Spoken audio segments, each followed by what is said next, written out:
بیا مو هم وخت په خیر ستړي مه شئ. مخکې مو یاده وکړله چې هغه ملوک سهار صاحب به راسره وي. د سهار صاحب سره به پر همدې باندې خبرې کوو چې آنلاین کاروبار په افغانستان کې څومره شونې دی او همداراز د دې تر څنګ که څنګه فکر مو کړی وي په دې کورونایي ماحول کې مونږ قرنطین کې مونږ ډېری وخت ډېری ځوانان وله چې د کوره یې کار کوو. همدا اوس هم ډېری ادارې دي چې خپلو کارمندانو ته یعنې د کوره کار پیشنهادوي. دغه کار په افغانستان کې څومره شونی دی او په افغانستان کې هغه ننګونې د دې آنلاین کار پر وړاندې څه دي او همداراز د وزارت دغه نوې طرحه چې ګواکې 50% کارمندان باید د کوره کار وکړي، آیا موږ ورته منظم سیستم لرو او په افغانستان کې که چېرته سیستم ورته جوړ شي شونی دی چې کار ورباندې وکړو که نه؟ پر دې موضوعاتو له سهار صاحب سره غږېږو. هغه ملوک سهار د سافټویر انجینر دی او همداراز د درک کمپنۍ رئیس دی چې په همدې برخه کې کار کوي دوی. سهار صاحب ستړي مه شئ او سهار مو نیکمرغه. سلامونه تاسو ته او درنو لیدونکو ته. ډېره زیاته مننه. لومړی پر دې د صحت وزارت پر دې نوې طرحې باندې وغږېږو. په افغانستان کې څومره شونې دی چې 50% کارمندان دي د کوره کار وکړي، سره دې چې موږ ټول کارونه ورقه دي چې موږ باید ټول کارونه د ورقې پر مخ باندې وشي، یعنې داسې آنلاین سیستم موږ نه لرو ورته. آیا امکان شته ده چې په افغانستان کې دغه طرحه عملي شي؟ اول برات دغه به را شروع کړو چې بهر کې څه پروسه ده. په ټول نړۍ کې اوس شاوخوا 2 میلیارده کسان آنلاین زده کړې کوي، د ښوونځي، پوهنتون، حتی په نورو مراحلو کې. د نور نړۍ کې تقریبا د غټو کمپنیو 15% کارکوونکو اوس په آنلاین کار کول د کورونا په وخت کې 25% شاوخوا کمپنیو کې ولوستل اړتیا به وای سیستمونه باید له نږدې کتلي وای دا کړي وای. په نورو هیوادو کې مختلف پروسسونه دي. یو په ټول نړۍ کې دغه دولتي پروسس 3 اړخه لري، یا مکمل الکترونیک دي، یا کاغذي دي، یا میکس دي. کاغذي او الکترونیک دواړه دي. په افغانستان کې مکمل کاغذي دي، یعنې الکترونیک قدیم په 11 یا 10% کې به وي، هغه هم یو کاغذي پروسه باید مخته ولاړه سي، باید الکترونیک سي او هغه الکترونیک هم دننه اداره کې کېږي. یعنې بهر نه آنلاین سیستم ته لاسرسی یا ناممکنه ده یا ستونزمنه ده، نو دا بیرته هغه د فزیکي کار ته اړتیا ده. په افغانستان کې بیا خصوصا په اوس وخت کې چې هغه د 8 میلیون تر 10 میلیونه خلک انټرنیټ لاسرسی لري، دولتي ادارې اکثریت کار کاغذ پر مخ د امضا باید وسي، صادره واردة ده او نور پروسس تر ما تاسو ښه بلد یاست. دغه آنلاین شونتیا بیخي کمه ده، یا که ده هم بیا هغه کار د دې په معنا نه ده خلاص شوی. مثال درته وایم، زه پاسپورت اخلم، اوس پاسپورت کې زما بایومټریک ضرور ده، زما ورتګ ضرور ده، زما موجودیت ضرور ده، زما عکس ضرور ده. یا په یو اداره کې تاسو خپل اسناد پروسس کوئ، هلته اسناد فزیکلی باید پروسس سي. مثلا هلته یو ټیم ورک ده، مثلا رئیس باید وي، معاون باید وي، احمد باید وي، علي باید وي، دا ټول یو اوږده پروسه طی کېږي. نو دا مثال درته که دا اسناد زه وروړم، نو دا یار بیا احمد کور ته وړي، څوک پرې وروړي، علي بي کور ته وړي، څوک پرې وړي، دا د ثبتېږي به څنګه را؟ یعنې دا ټول یو ډول په آنلاین ډول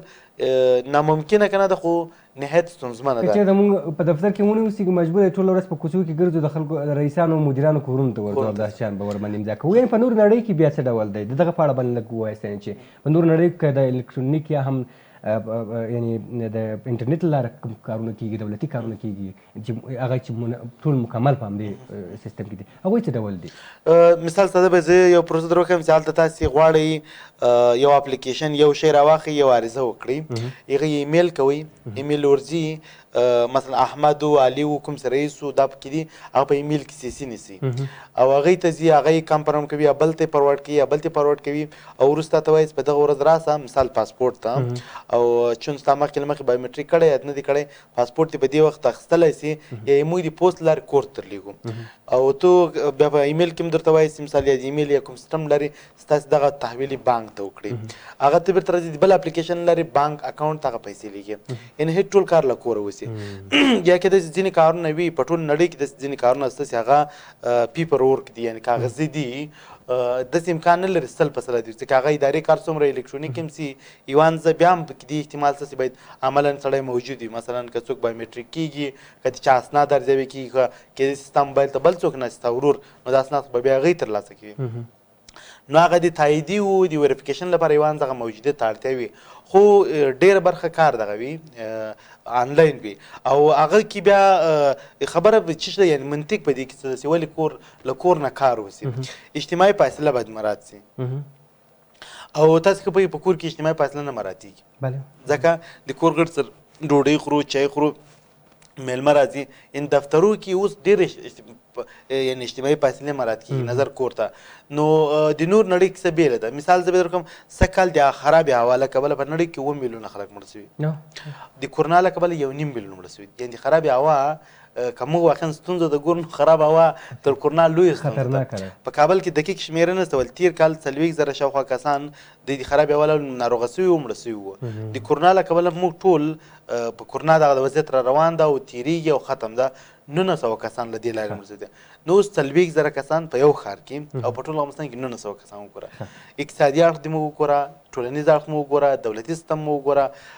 15 میلیونه شاوخوا زده کوونکي ګور له مکتب محرومیږي محصلین محرومیږي ما په نظر د نور نړۍ کیسه به بېله وي هغوی امکانات هم ورته لري مثلا کاناډا کې امریکا کې هغوی د یو کال 1.5 کال لپاره خپل ټولو خلکو لپاره کې کار هم نه ورکول نو کور ته یې پیسې ورلېږلې په اکاونټو کې په افغانستان کې خو مثال که دولتي سکتور کې تا ته دنده درکول کېږي معاش هم درلېږل کېږي ولې په شخصي سکتور کې بیا تا څخه که ته په کور کار کوې یا نه کوې معاش هم نه درکول کېږي نو دلته خو هغه د بیکاري او د خلکو د ژوند سطح بیخي متفاوته ده نو موږ باید خپلو ستونزو ته په کتو باندې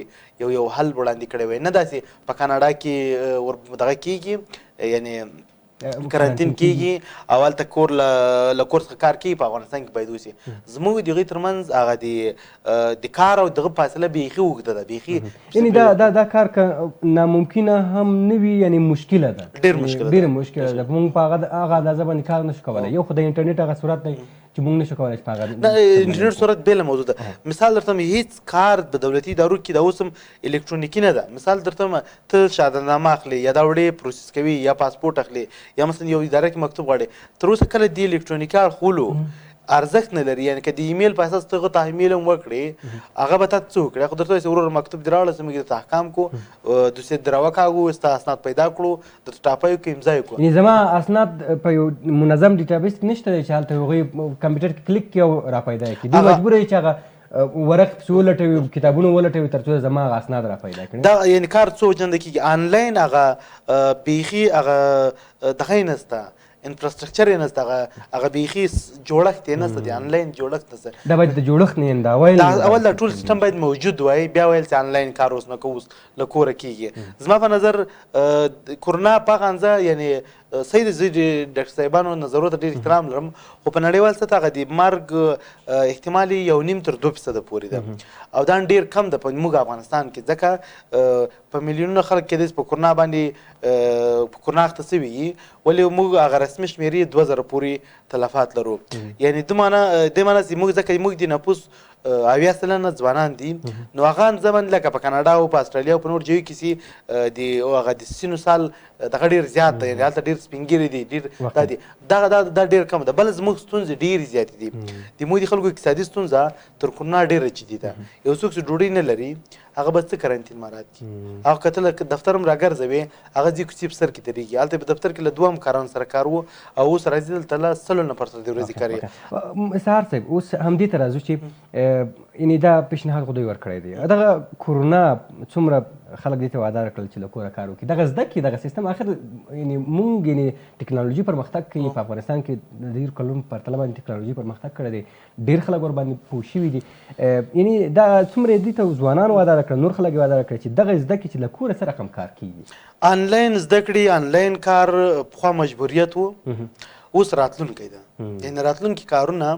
د آنلاین دي یعنې که موږ غواړو که نه غواړو زده کړې م آنلاین کېږي مثال تاسې دنده لري وخت نه لري چې بهر ته ولاړ شئ پوهنتون ولولئ ښه فرصت دا ده چې ته کله له دې چې خلاصېږي آنلاین زده کړې وکړې هغه سند هغه درس خو هغه یې څوک فزیکي ډول په سیم کې کینی او ته د کمپیوټر شاته کینی عین کیفیت دواړه کار روان دي یا ته مثلا دلته دنده کوي خو یو بل دنده ته اړتیا لري ځکه د عاید دي مشکل نه حل کوي خو یو دنده له یو بل ټلویزیون سره له یو بل رسنۍ سره خارج کوي او سره کوي کارونه آنلاین دي مثلا ته یو فایل جوړوي یو خپرونه جوړوي یو ګرافیک کار کوي هر څه ستاسو خپل برخه کې کار پوهېږي خو د انټرنیټ په تورې ورته لیږي زده ده نو د خلکو له مخه مجبوریت و په کورونا کې مجبوریت اوس ضرورت دی اوس هم ضرورت ده هم راتلونکی ده یعنې موږ باید دا مهارت ولرو بله خبره دا ده چې آنلاین په افغانستان کې هغه انفراسترکچر یا هغه زیربنا د دغه جوړه نه ده د آنلاین کار د آنلاین زده کړو ځکه نسته. په افغانستان کې باید آنلاین عمومي سیستم د دولت لخوا جوړ شوی وي او ویلي وایي چې د ټول دولتي محصلین ټول شخصي محصلین په دې کې اکاونټ جوړ کړي، استاد هم باید په دې کې، لابراتوار هم په دې کې وي او امتحان هم په دې کې واخیستل شي، نقل هم پکې نه کېږي،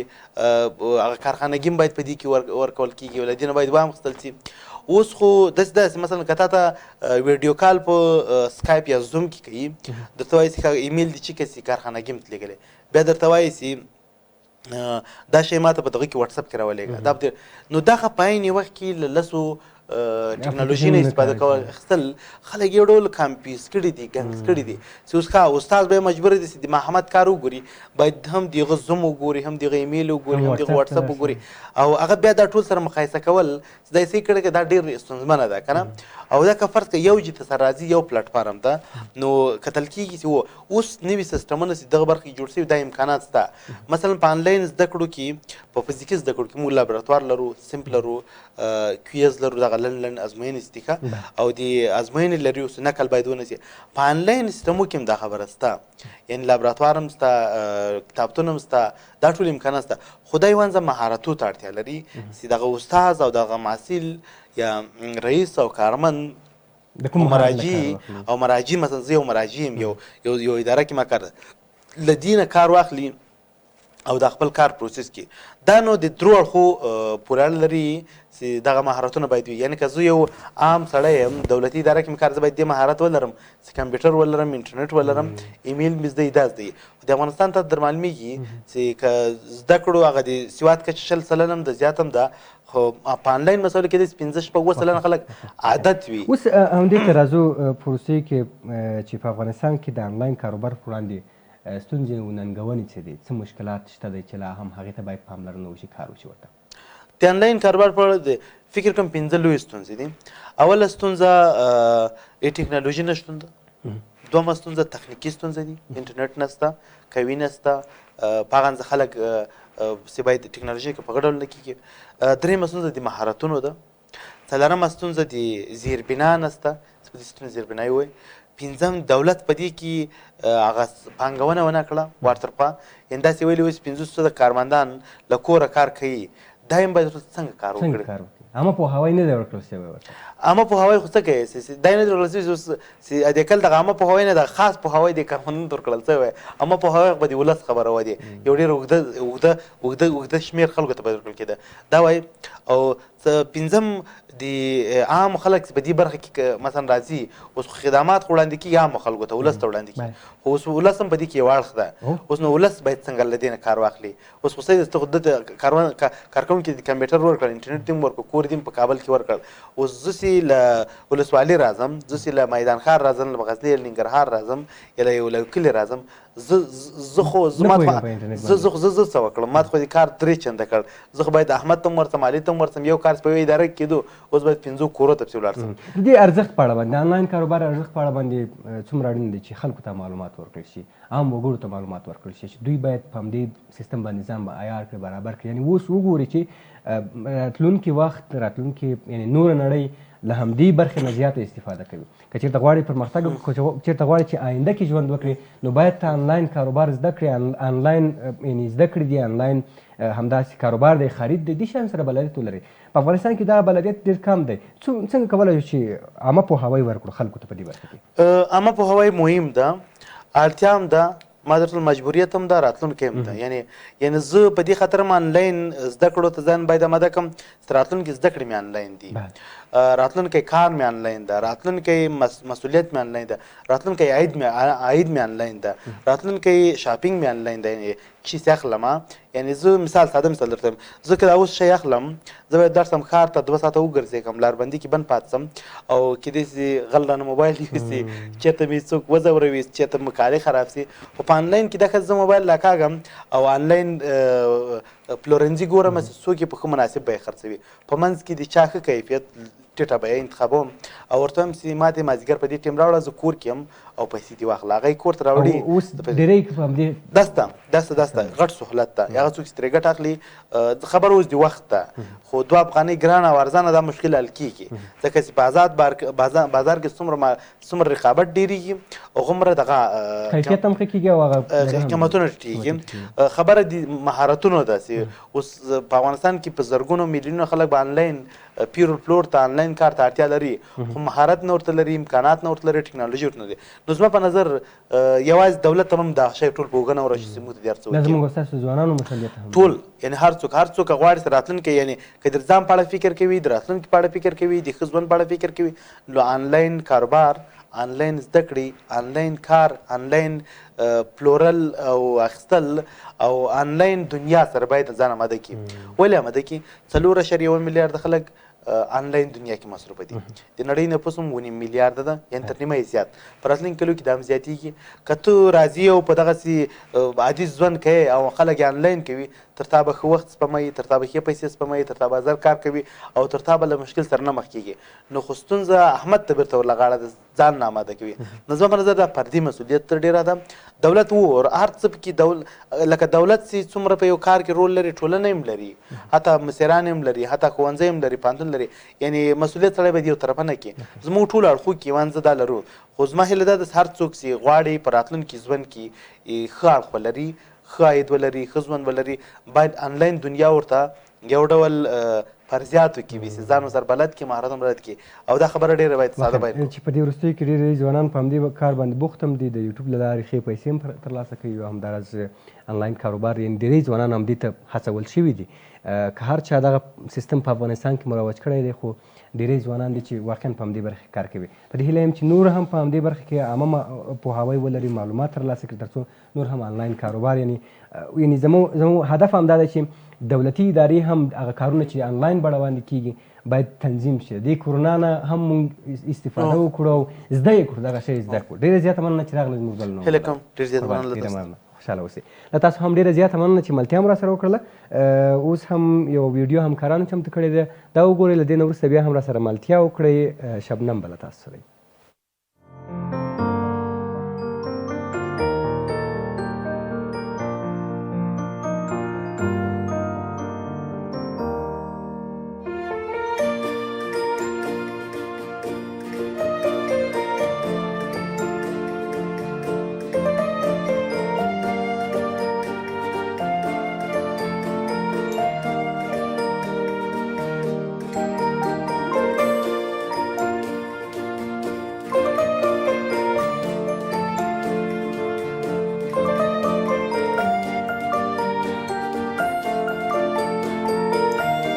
معرفی ولایت پنجشیر. پنجشیر یکی از ولایات جدید ایجاد شده در کشور است. ولایت پنجشیر با فاصله 120 کیلومتری به طرف شمال شرق کابل در بین دو شاخه جنوبی هندوکش از شمال شرق به جنوب غرب موازی به امتداد هندوکش واقع است و دره‌های فرعی آن از شمال به جنوب و از جنوب به شمال امتداد داشته و به دره عمومی پنجشیر وصل می شود. ارتفاع سطح زمین آن 2217 متر از سطح بحر بوده و در نقاط مرتفع به 6000 متر از سطح بحر می رسد. طول آن از دالان سنگ تا پای کوتل انجمن زیاده از 125 کیلومتر است. عرض دره پنجشیر اندازه های مختلفی دارد که بدون وسایل و وسایط فنی تعیین شده نمی تواند. پنجشیر از طرف شمال متصل است به خوست و ولایت تخار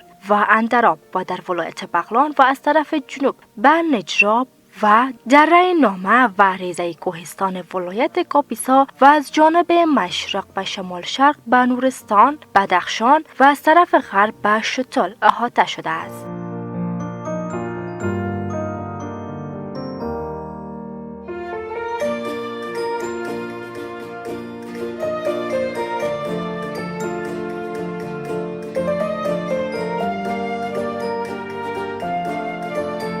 رود پنجشیر از کوهستان‌های هندوکش و نزدیکی گذرگاه انجمن سرچشمه می‌گیرد و به سوی جنوب شرقی جریان می‌یابد. پنجشیر از میان گدارهای باریک با دیوارهای بلند می‌گذرد و در مسیر خود چندین شاخه دیگر مانند غوربند و پریان دریا را دریافت می‌کند و سپس در حدود 48 کیلومتری شرق کابل به رود کابل می‌پیوندد.